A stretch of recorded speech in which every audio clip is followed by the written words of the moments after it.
Roman, Lourdes. Inay, dito kayo magtatago. Halika. Halika mga bata. Dito kayo.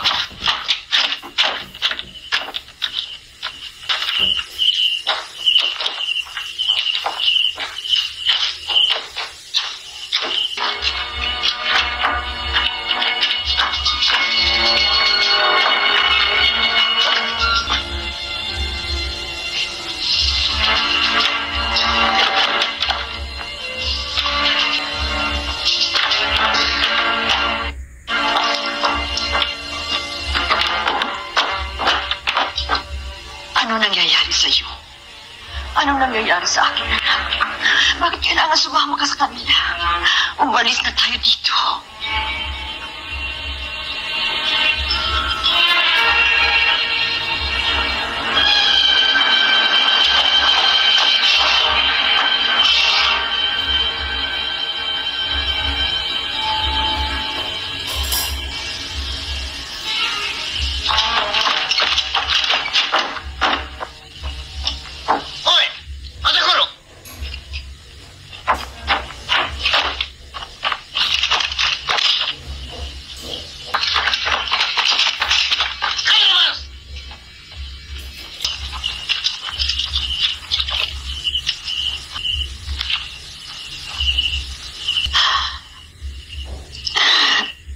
Hindi ko na kaya, Roman. Hindi ko na kaya.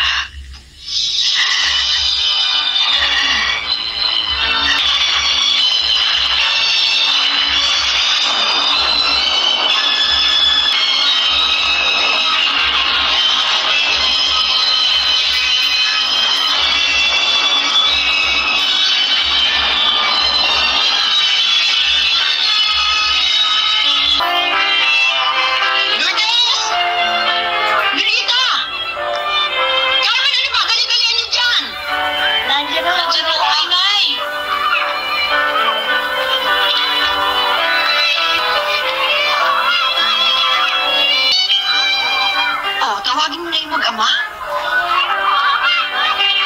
Yan, no? Tignan mo yung bayabas. Mayaman. Diba? Ano ba kayo mag-ama? Pinatatawag ba kayo ng nanay, Oh, halika na. Tawag ka ng nanay. Oo, hindi makakaya ng mga bata. Halika. Sayang pagkain eh. Talaga? Oo.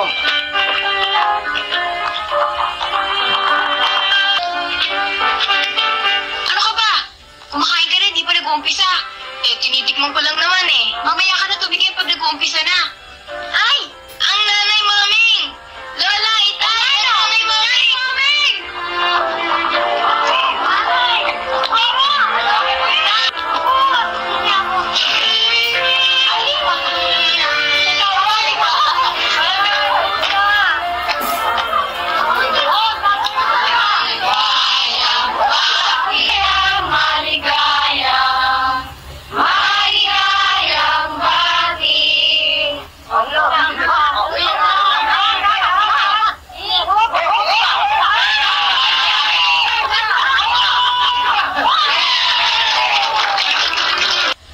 Ang bilis talaga ng panahon ng Roman. Ang lalaki ng mga bata. Ilang tulog pa, may aakit na nagligaw sa mga yan. Galing ako ng mabalutan. Pero walang makapagsabi sa akin kung nasan si Tanes. Ang kanyang asawa, si Ligay, wala na.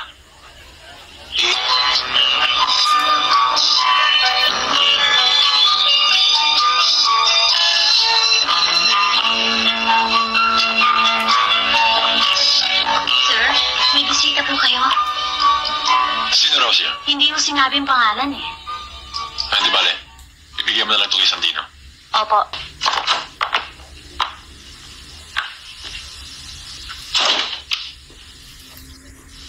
Kamusta ka, Greg? Roman Ampon, paano ka nakarating dito? Anong kailangan mo? Gusto ko lang matiyak kung bakit hindi mo na binalikan ng nanay. Balikan? Siya'y pinaubaya ko na.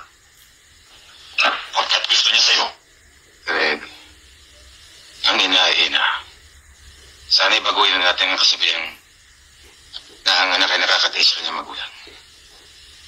Makipagkita ka sa kanya, Greg. At sino kung magsasalita sa akin na ganyan? Isa ka lang ampon. Ginusto niyo yun. Bakit mag-aaksya pa ako ng panahon para sa kanya? Hindi ka pa rin pala nagbago. Hoy naman! Sa susunod na magkaharap tayo, lagutin na natin ang hindi ang magbibigay sa akin. Kung wala na namang bagay na hahadan sa atin, yan titiyakin ko sa'yo.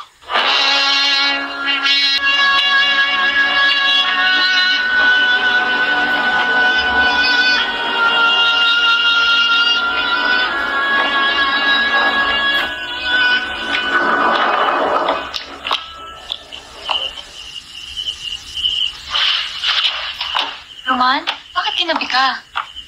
Hindi sa planong ginagawa namin. Kumain ka na ba? Hindi pa. Halika't pag-iinit na kita ng pagkain mo. Ang mga bata, Natutulog na. ang inay, Nandito, kanina ka pa nga hinihintay eh. Inay, narito na po si Roman.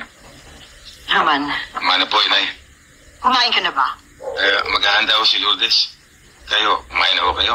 Tapos na ako. Ba't hindi pa ho kayo magpahinga? Hindi pa ako inaantok eh. Inay, kailan kong makikitang muli? Napanatag ang inyong loob. Huwag kang mag-alala. Kaya nga ikinukubli ko sa inyo eh.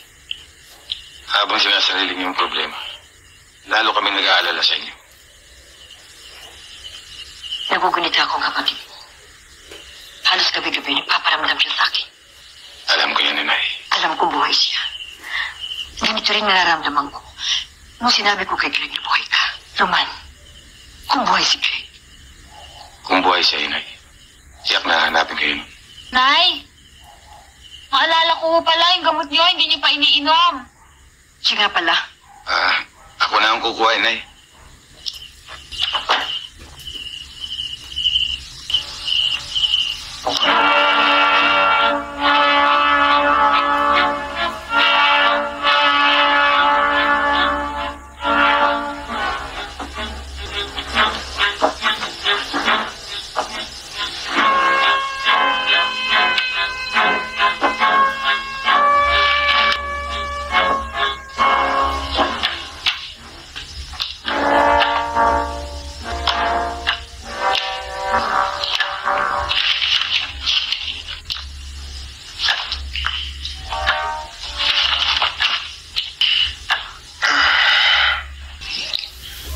Ang kontrabando, dumating na.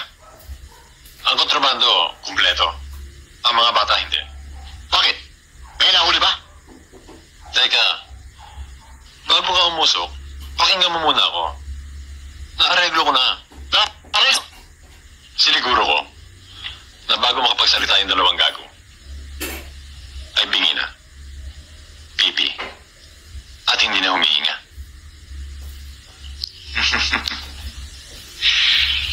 Yan ang gusto ko sa'yo, Greg.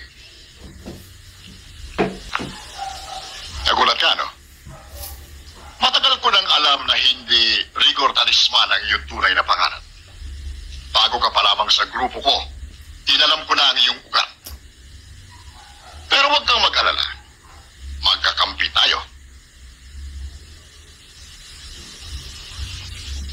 Alam mo bang ang iyong kapatid na si Roman ang may kagagawa nito?